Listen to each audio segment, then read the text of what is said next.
설린TV 구독자 여러분 안녕하십니까? 이번 주 설린상담소에서 선정한 내용은 학교 폭력입니다. 경기 부천의 번화가에서 중학생들이 고등학생을 집단 폭행하는 사건이 벌어졌습니다. 10대 7명이 상가 옆 인적 드문 곳으로 몰려갑니다. 쓰러진 한 학생 몸을 짓누르며 때리기 시작했습니다. 때려. 폭행은 10분간 이어졌는데 주변에선 말리기는커녕 영상을 찍으며 조롱했습니다. 해당 학교는 지난달 21일 뒤늦게 비군의 7번째 신고를 학교폭력 사건으로 접수했습니다. 최근에 유명한 아이돌 그룹의 멤버가 학교 폭력의 가해자로 지목이 되어서 큰 효력을 치르고 있고요. 또 저희 설린 상담소에도 학교 폭력의 피해자분이 찾아오셔서 상담을 해주셨습니다. 먼저 학교 폭력의 정의에 대해서 한번 알아보겠습니다. 학교 내외에서 학생을 대상으로 발생한 상해, 폭행, 감금, 협박, 약취유인, 명예훼손, 모욕, 공갈, 강요, 강제적인 심부름, 성폭력, 따돌림, 사이버 따돌림, 정보통신망을 이용한 음란, 폭력 정보 등에 의해 신체, 정신, 재산상의 피해를 수반하는 행위를 말합니다. 형법상의 범죄 범위보다 훨씬 넓습니다. 욕을 한다든지 소리를 지른다든지 이런 경우에도 학교폭력에 해당을 합니다. 학교폭력을 신고를 하게 되면 원래는 일선 학교에서 처리를 합니다. 근데 2020년 3월부터는 법이 개정되면서 각 교육지원청에서 하게 됩니다. 그래서 여기서 이게 학교폭력 사건의 어떤 처리가 엄청 지연된다고 하더라고요. 12,000개 학교에서 하던 이 학교폭력위원회 업무를 지금 170개 교육지원청이 하니까 일이 막 몰리는 거죠.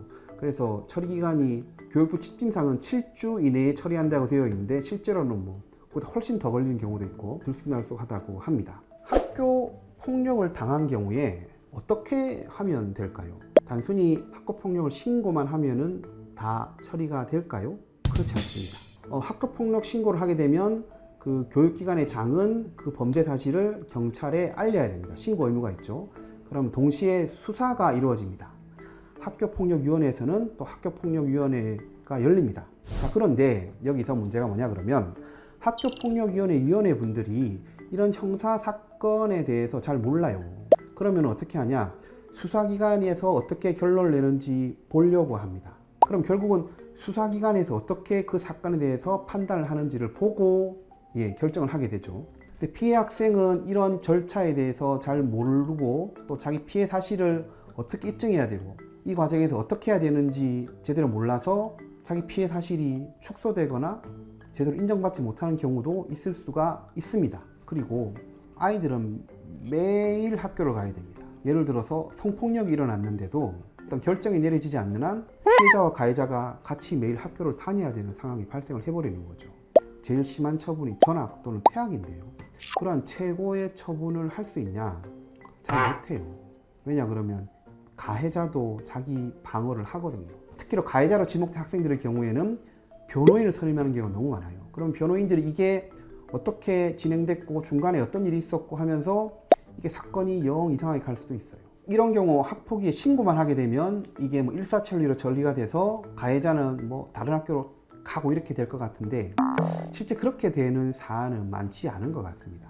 학교폭력의 피해자가 되었다면 물론 학교에 신고를 하는 것도 중요하지만 피해를 얘기해도 많은 경우에 선생님들이 친구끼리 장난한 건데 그냥 사과하고 말어 라고 하거나 아무렇지도 않게 여겨버리는 경우 정말 절망할 수가 있겠죠. 이러한 행위들이 어느 정도 처벌이 될 수 있으며 법적으로 어느 정도까지 우리가 청구할 수 있고 구제받을 수 있는지 그리고 가해자에게 어떠한 신청을 할 수 있는지 법에서는 많은 제도들을 구현해 놓고 있습니다. 그러니까 법률 전문가 특히 변호사의 조력을 받는 것을 권해드립니다.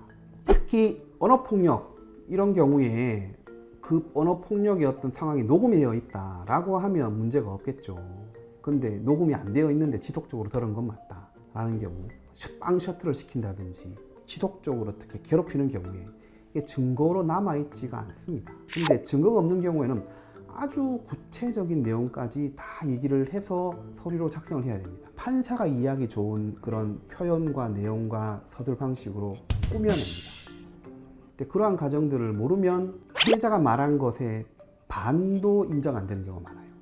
만화나 이런 데서 보면 학교 폭력을 당하고 있는 경우에 뭐 형아가 와서 까불면 버린다 이렇게 하면 그 다음부터 깨갱 하는 그런 어떤 통쾌한 모습들을 연상을 하게 되거나, 또 흥신소나 이런 데서 자기들이 합법적으로 학교 폭력이 일어나지 않도록 처리를 해준다 라고 하는데, 합법적으로 학교 폭력의 가해자들을 처리하는 방법은 학교폭력위원회 또는 경찰 고소 외에는 없습니다. 나머지 하는 것은 다 위법이 됩니다.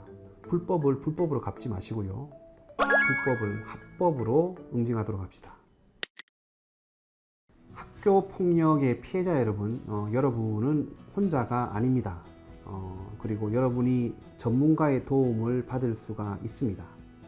설린연구소는 학교 폭력 피해자 여러분들의 상담을 기다리고 있겠습니다.